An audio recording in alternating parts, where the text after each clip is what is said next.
Mount Zion Music. Skiataliye, Hosanjava, Nayandaliye, Osaginza, Master Pandeseza, Andrew, Dinemas Marimasi Pandr, Ja, Master Pandese, Dr. Bon,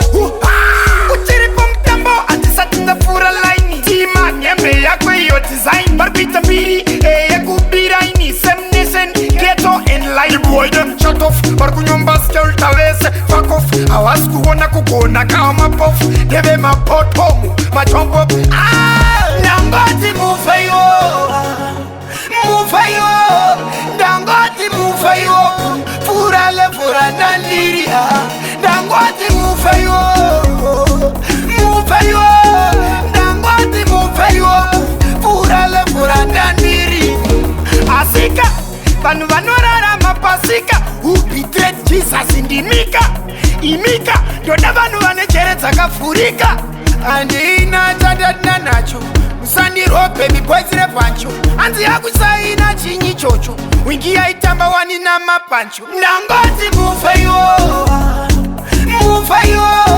Dangoti Mufayo, Purale Purana Liria, Dangoti Mufayo, Dangoti Mufayo, Purale Purana Liri, Uchiripum Tambo, Antisatin the Pura Line, Tima, Nyembe, Yakwe, your design, Barbita Biri, Yakubiraini, Semnisen, Ghetto, and Light Boy, them shut off, Barkunyomba Skeltales, fuck off, Awasku wana kukona kama pof, Deve ma pot home, ma jump up, Dangoti Mufayo, Dangoti Mufayo,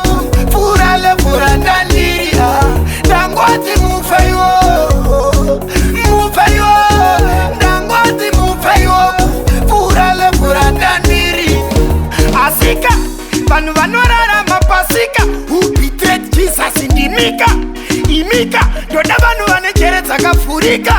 and Ina Jadana Nacho, Musandi Rope, baby boys Repancho, and the Agusaina Chini Chocho, Winky Itamba one in Nama Pancho, Nanga.